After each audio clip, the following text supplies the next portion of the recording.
Hello everyone, welcome back. Last time we explored some of Egypt's most famous places. We visited Saqqara, saw the Step Pyramid and went inside the Great Pyramid of Giza. And of course, we didn't forget the Sphinx.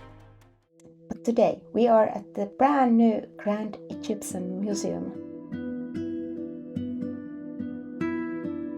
It's the biggest museum in the world for Egyptian history. It's not fully open yet, but we can already see some amazing things there.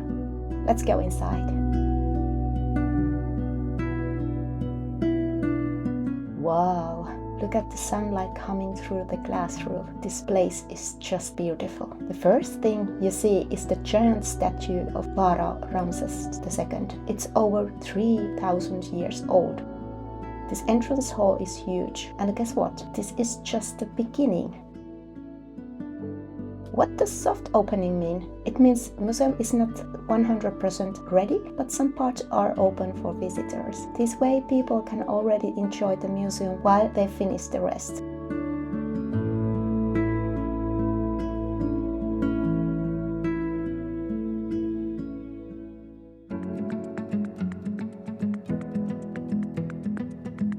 This is just a small part of what the Grand Egyptian Museum will have. Once it fully opens, it will have over 100,000 artifacts, including all of King Tutankhamun's treasures. But even now, it's totally worth visiting.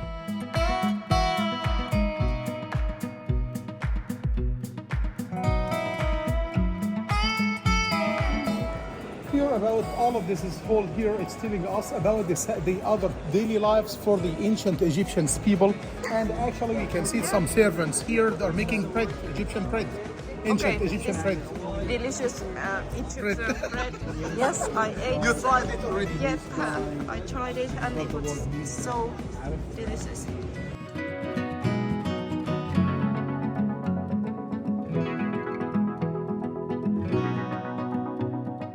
Now we can see here the stuff or the furnitures for the Queen Hetepheres. She was the mother of the King Cupes, the founder of the Grand Pyramids. Here, the tent for here, all of it, it's made out of wood and covering with the sheets of gold. And even we can see the sarcophagus of the marble or the alabaster that it belongs to the same Queen Hetepheres, the mother of the King Khufu, the founder of the Grand Pyramid, and even the alabaster chest for here, vital organs over there. Statue that it belongs to the king Mykarinus, Mykarina music. So the small pyramid. That's right, for the third pyramid in Giza Plateau as well. Both of the three coffins here, it's made out of wood and covering with some colors. It's very colorful. Yeah. Or we can see from the outside here, a lot of the eyes here. This eyes, it belongs to the god Horus. Horus is the sun god, or the god of protections as well. That's why they have to put his eye on the outside of the coffins. And here we can see the funerary boat here in your right hand side as well. Was this found from the tomb? Yes. Okay. Wow. Here, the first army in history, it was then an Egyptian army. That's why we can see here how they have a tools here with the design of the main shape of the soldiers in the Egyptian army, and the difference in between of the dark skinned soldiers and the brown skinned soldiers. Here are the upper Egypt people, or the southern or the south people, and the north people in Egypt here. And here we can see a lot of the carvings here for something like doors. All of those doors, it's supposed to see it in the tombs. Oh. In all kingdom, they used to do the carving for this kind of the doors to call it the false doors. The purposes for the false doors had the two functions. The first, religious functions, just to be at the gateway or the portal for the spirit from the life up to the second life. The second, the main functions, just to be at the trick for the tombs, robbers and thieves, to be at the plugged one.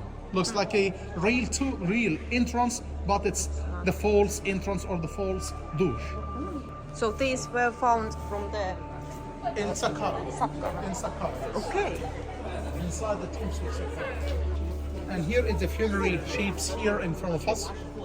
And we can see the four canopic jars over there at the end of it, from the alabasters and from the pottery, just for the vital organs, for the liver, kidney, stomach, ribs, and the two lungs. Tallest gypsum here, it's appearing the emperor, and is holding something looks like a crocodiles, okay, for Sobek is the main god of them. And this is Greek and Roman times as well. And here we can see in front of us here some mummies here for the animals. Looks like the ibis god, the ibis god here, or the god Tahut or Jehuti, the gods of wisdom and writing.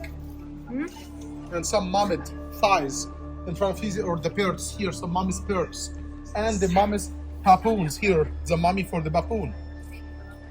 Oh, it's so strange that they mummified everything. That's right.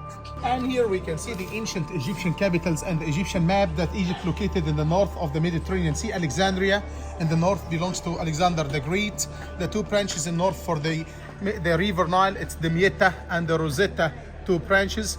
The river Nile, it's extended from the south to the north here to reach to the southern side in Egypt here, or to the south, where you can reach to Aswan after Luxor and Aswan here, and the lake of Nasser at the end of it, Thebes or Luxor, the ancient name for it, to reach after that to Aswan, where you can reach to the lake of Nasser at the end of the river Nile here. This is lake, it's 500 kilometers, 400 kilometers belongs to Egypt and 100 kilometers belongs to Sudan. In the western side we have a border with Libya, the eastern side with Palestine, Jordan and Saudi Arabia, and the Red Sea. Really long. Yes, that's shorter than the others in in Komombo temple. It's bigger than that. Oh my god. 10 times of that. Very Wow. huge. It's a pure gold. Here you have a look. Okay. Oh, the face of the mummy.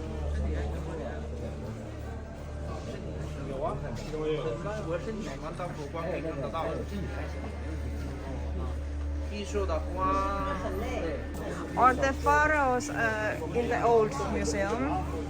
A lot of it, it's some of it in the old museum, some of it it's a National Civilization Museum. The majority in the National Civilization Museum. Is it allowed to go there? It's allowed, sure. Yes.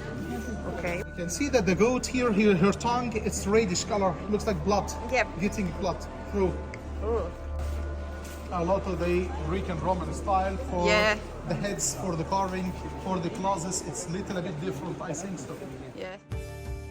Even though the museum isn't fully open yet, there is a lot to see. You might wonder, should I wait for the full opening? My answer is no. Here's why. There is less crowds, you get to see everything without too many people, you get cheaper tickets, and you get exclusive experience. Be one of the first to see before everyone else.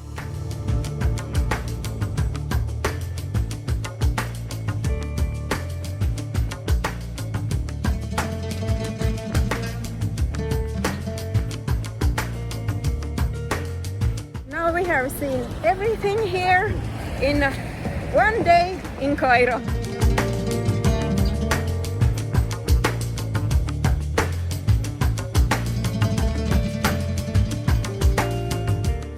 Thank you for my really good driver here, Mohammed Ismail. From Is- Cairo. From Cairo. And to my guide, Amr Moses. Some rest now. Good night. If you like this vlog, don't forget to like, subscribe and turn on notifications for more amazing travel vlogs. See you in the next adventure. Bye!